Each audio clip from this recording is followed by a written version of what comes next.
जी Dickson, क्या हाल है? बहुत बढ़िया सर। आप बताएं जी। बस जी, बढ़िया बढ़िया। तो आज हम जो वीडियो बनाने जा रहे हैं वो विजिटर वीजे के सिलसिले में बना रहे हैं कि विजिटर वीजा कैसे अप्लाई किया जाता है, किसके chance. So basically sir as such visit visa कोई भी लगा सकता है, कोई भी पर्सन करता है। कनाडा गवर्नमेंट से ओपन है ये प्रोग्राम। बेसिकली सबसे पहला फैक्टर होता है कि आप कितने एस्टेब्लिश हैं आपके होम कंट्री में। जी वीर जी वीर गुड आफ्टरनून, अस्सलाम वालेकुम। Road tracker blogger realtor here. मैं एक सीरीज शुरू करने जा रहा हूँ इमिग्रेशन से रिलेटेड के, और ये आईआरसीसी की जो डिफरेंट स्ट्रीम्स हैं उनमें 15-20 काफ़ी पॉपुलर हैं, जिनमें काफ़ी दुनिया आ रही है, आ चुकी है और आने का इरादा रखती है। बहुत सारी वीडियोस हैं यूट्यूब पे, मैं किसी को बुरा नहीं कहता, सब अच्छी इन्फॉर्मेशन फैला रहे हैं या स्प्रेड आउट कर रहे हैं या जानकारी दे रहे हैं। लेकिन मैंने कहा कि भाई नीम हकीम खतरा जान, तो क्यों ना किसी इमिग्रेशन कंसल्टेंट से डायरेक्ट बात की जाए और लोगों के जो क्वेश्चंस हैं उनको उससे पूछा जाए और एक वन बाय वन करके एक सीरीज शुरू की जाए।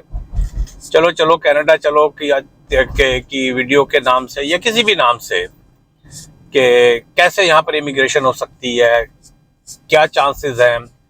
तो इससे पहले मैंने एक व्हाट्सएप पे किया था, क्या नाम है, फोन के ऊपर, और अब मैंने जूम के ऊपर, क्योंकि ना मेरे पास टाइम है ना दीक्षण, जो मेरे दोस्त भी हैं, हम लोगों ने साथ ही स्कूल किया था, आई मीन सीडीआई से, और वो लाइसेंस है, मैंने लाइसेंस नहीं लिया था। तो मेरी बात में वो वजन नहीं है। मैं एक अपनी ओपिनियन तो दे सकता हूँ, लेकिन मैं प्रोफेशनल एडवाइस नहीं दे सकता। तो मैंने कहा कि दीक्षण चले भाई, हम एक सीरीज शुरू करते हैं और लोगों के अंदर वो तमाम जानकारी दें जो रियल ग्राउंड के ऊपर है, ताकि लोग जो है ना सही मानों में फैसला कर सकें, चाहे जाके इधर उधर वो भटके। और फिर जो डिफरेंट पायलट प्रोजेक्ट्स हैं या एक्सप्रेस एंट्री है और स्टार्टअप वीज़ा है, बिजनेस वीज़ा है, इंटरप्रेन्योर वीज़ा भी जिसे कहते हैं, या एक आदमी यहाँ, अच्छा हाँ, मैंने जिससे पहले वीडियो बनाई थी वो वर्क परमिट से, आई मीन विजिटर वीज़ा से वर्क परमिट में कैसे, क्या नाम है, उसको कन्वर्ट कर सकते हैं। तो एक सीरीज होगी तकरीबन 15 से 20 वीडियोस की। तो बेल आइकन को दबा दीजिए अगर आपने सब्सक्राइब किया हुआ है, नहीं तो सब्सक्राइब कर दे मेरे चैनल को।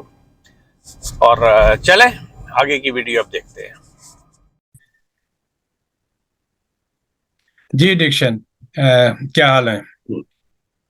बहुत बढ़िया सर। आप बताएं जी। बस जी, बढ़िया बढ़िया। तो आज हम जो वीडियो बनाने जा रहे हैं वो विजिटर वीजे के सिलसिले में बना रहे हैं कि विजिटर वीजा कैसे अप्लाई किया जाता है, किसके चांसेस होते हैं रिजेक्ट होने के, फाइल कैसे बनाई जाती है, और क्या विजिटर वीजे के बाद में अपील कर सकते हैं। तो चलें, तो फर्ज किया एक आदमी है और क्या नाम है वो 14 जमातें पढ़ा हुआ है, दरमियानी किस्म की उसकी जॉब है। तो क्या उसका विजिट वीजा लग सकता है? विजिट वीजा की रिक्वायरमेंट क्या है फाइनेंशियली और job? So basically sir as such visit visa कोई भी लगा सकता है, कोई भी पर्सन करता है। कनाडा गवर्नमेंट से ओपन है ये programme. Any person can apply for visit visa. But the success की बात करें तो वो एक एक एक बड़ा क्वेश्चन है कि किसकी सक्सेस आएगी, किसकी नहीं आएगी। सो जो पर्सन एस्टेब्लिश नहीं है, सिंपल सी बात है। अगर आप कह लें कि इन जनरल हम अब नॉर्मल कंट्रीज में देखें, किसी भी कंट्री में देख लें, तो जो पर्सन है वो 35 से पहले प्रॉपर एस्टेब्लिश नहीं होता। तो अगर मैं एज फैक्टर की बात करूँ, 20-23 तक तो बंदा स्टडी ही करता रहता है, देन अपने आप को स्टेब्लिश करता है, देन बहुत चीजें होती है उसके करियर में। सो बेसिकली सबसे पहला फैक्टर होता है कि आप कितने स्टेब्लिश हैं आपके होम कंट्री में। तो अगर ऑफिसर को ये नहीं दिखता आप एस्टेब्लिश हैं, तो आपको विजिट वीजा नहीं देगा, पहली बात। सो इसकी सक्सेस बहुत ही कम है, बहुत ही चूजी लोगों की है। सबसे बड़ा फैक्टर इसमें एस्टेब्लिशमेंट है, कितने एस्टेब्लिश हो आप, या आप माइनर है। माइनर के केस में कुछ नहीं देखा जाता। अगर आप पेरेंट्स के साथ लगा रहे हैं, अगर माइनर है, फॉर एग्जाम्पल किसी की कन्वोकेशन है, किसी के भाई बहन की कन्वोकेशन है, यहाँ पे कोई रीजन है, कोई शादी है, and you are a minor, तो आपको वीजा ग्रांट हो जाएगा। माइनर से मेरा लेकिन अगर 18 मैं से कम का। नहीं है, माइनर से मतलब हाँ जी, 18 से कम का। जी 18 से कम का। सो अगर बात करूं 18 से ज्यादा हैं आप, और अगर 18 से 35 की फॉल रेंज में फॉल कर रहे हैं आप एज फैक्टर, तो उसके केस में जो सक्सेस है, it's very very low, it's very very late. But so उसमें सक्सेस बहुत लो है। But on the other side it depends on multiple factors. अब कोई बहन है, उसके भाई की शादी है, रियल ब्रदर की शादी है कनाडा में, तो chances are obviously on the side.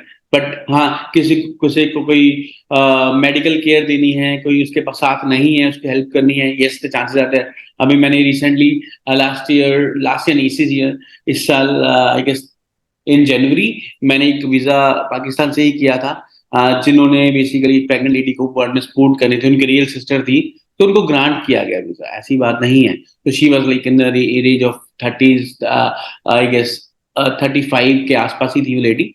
So so it's possible. It depends on the scenario and क्या रीजन है, ये मल्टीपल चीजों पर डिपेंड करता है.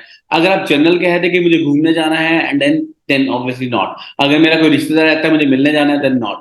अगर कोई रिलेशन एक्चुअल में है, कोई रियल सिस्टर है, रियल ब्रदर है, देन देयर आर चांसेस. अगर आप सिंपल कहते हैं मेरा फ्रेंड वहां रहता है, या ये स्टोरी बनाते हैं मेरा वो कजन ताया रहता है, कजन चाचा रहता है, कजन मामा रहता है, कोई भी रिश्तेदार है, ऐसे वीजा नहीं आएगा if you are not established. 40+ age में आके थोड़ी चीजें पॉजिटिव होनी शुरू होती हैं. नॉर्मल एज में जो पीपल कहते हैं कि मैं विजिट विजिट लगा लेता हूँ, मैं 25 साल का हूँ, मैं 26 साल का, तो विजिट वीजा नहीं आएगा. 99% नहीं आएगा, 1% चांस है उसका. अच्छा, 40 के ऊपर भी, 40 के ऊपर भी मेरे तो काफी क्वेश्चंस आते हैं कि बंदे ने सिर्फ 12 जमातें पढ़ी हुई हैं, लेकिन उसके पास बहुत अच्छा बैंक बैलेंस है. सर बिल्कुल वही कह रहा हूँ, दैट इज कॉल्ड एस्टेब्लिशमेंट. अगर आप अपनी होम कंट्री में एस्टेब्लिश्ड हैं, तो ऑब्वियसली आपको वीजा मिलने की बहुत ज्यादा हाई चांसेस होते हैं. Secondly, if you have a visa for USA और you have a good travel history, आपका रिकॉर्ड है अच्छी कंट्रीज में. मैं छोटी कंट्रीज की बात नहीं करूंगा कि मैं सिंगापुर हुआ या मैं दुबई हुआ है. नो, दुबई का वीजा हर एक को मिल जाता है, वीजा ऑन अराइवल है, that is not a problem. So that is not counted as history. When we call a travel thing, UK हो, Australia, New Zealand हो, majorly US हो. If you have a US visa or you have visited and due to any reason for US, then there are high chances of getting Canada visa. लेकिन अगर So US में, establishment is a big factor. अच्छा हाँ जी. यहाँ पर एक question है, अगर यूएस का वीजा लगा हुआ है लेकिन उसने ट्रैवल नहीं किया है, तो वो ट्रैवल हिस्ट्री में काउंट नहीं होगा? लेकिन उसका वीजा फिर भी 99% आ जाएगा.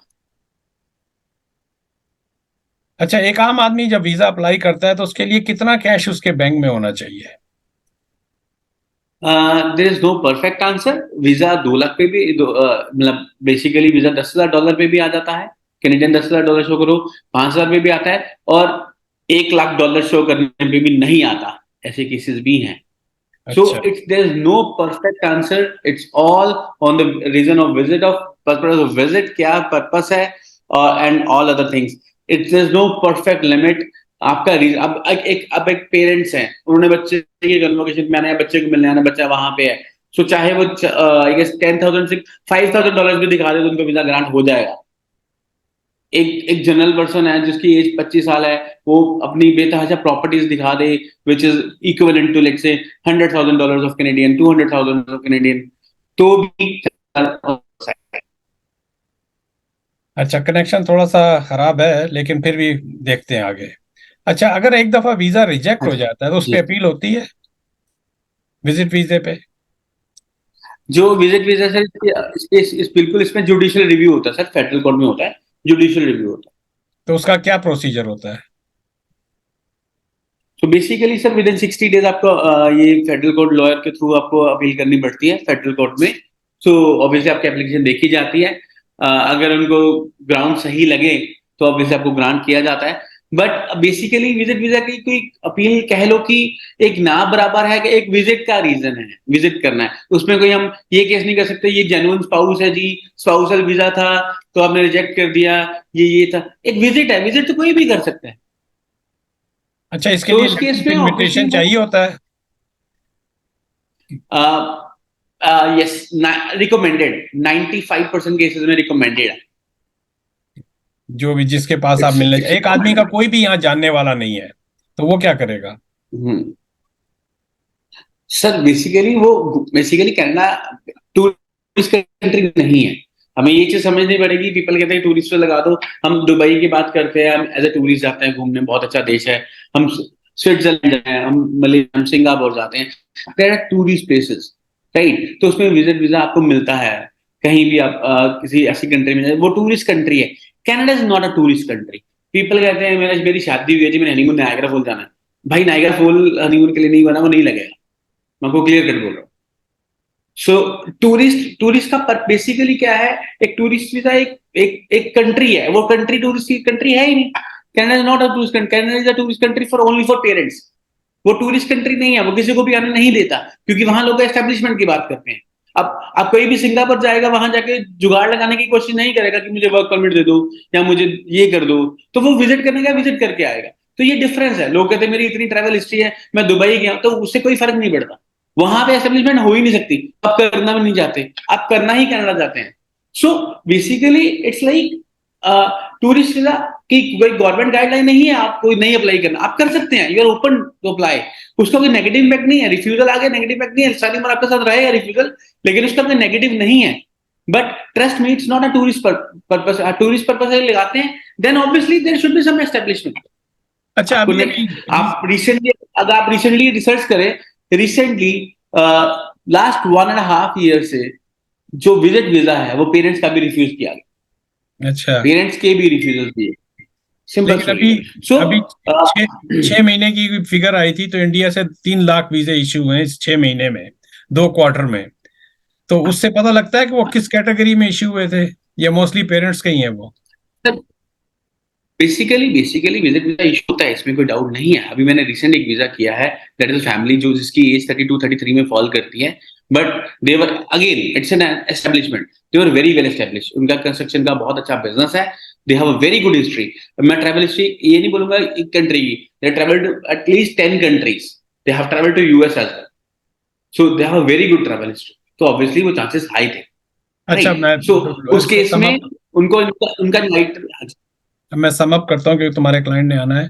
तो इनिशियल डॉक्यूमेंट्स क्या चाहिए होते हैं अगर हमने फाइल एप्लीकेशन लगानी है, अगर वीजा की एप्लीकेशन भरनी है? इनिशियल डॉक्यूमेंट बेसिकली सर आपका बेसिकली बहुत सिंपल सी बात है, एक इनविटेशन लेटर चाहिए जिसके पास आप जा रहे हैं। अगर आप घूमने नहीं जा रहे हैं, अगर आप किसी के पास जा रहे हैं, इनविटेशन लेटर चाहिए, लेटर ऑफ एक्सप्लेनेशन चाहिए, आपने क्यों पर्पस ऑफ विजिट चाहिए, अपने को क्या करने जाना है, फिर आपके जो एम्प्लॉयमेंट डॉक्यूमेंट्स हैं, अगर आप जॉब करते हैं तो जॉब के एम्प्लॉयमेंट लेटर्स एंड ऑल, अगर आप बिजनेस करते हैं तो बिजनेस के डॉक्यूमेंट्स, देन आपकी नेटवर्थ रिपोर्ट कि आपकी होम कंट्री में आपकी नेटवर्थ क्या है, अगर आप प्रॉपर्टी ओन करते हैं तो उसकी वैल्यूएशन कि आपकी कितनी, आप जो जिस होम कंट्री में है उसमें अगर आपकी प्रॉपर्टी आपके नाम पे है उसकी कितनी वैल्यू है। सो आप बेसिकली वो एस्टेब्लिशमेंट है कि आप अपनी होम कंट्री वापस जाएंगे। एक पर्सन है जिसके पास करोड़ों के जायदाद है, तो वो क्या करना आगे, तो that is what they look for. So ये नहीं कि आप एस्टेब्लिशमेंट आपकी चाहिए, आप कितने एस्टेब्लिश, आपकी जॉब है उसकी कितनी वैल्यू है, कौन सी जॉब है, कितनी उसकी सैलरी आ रही है, ये सारा शो करना पड़ता है। ठीक है दीक्षित, बहुत बहुत शुक्रिया। You know answered, problem. At least people will get the little bit idea what is required to apply. और साथ साथ ये अच्छा, एक इमिग्रेशन कंसल्टेंट भी नोट्स निकलवा सकता है अपील के लिए, या सिर्फ उसके लिए लॉयर ही चाहिए होता है?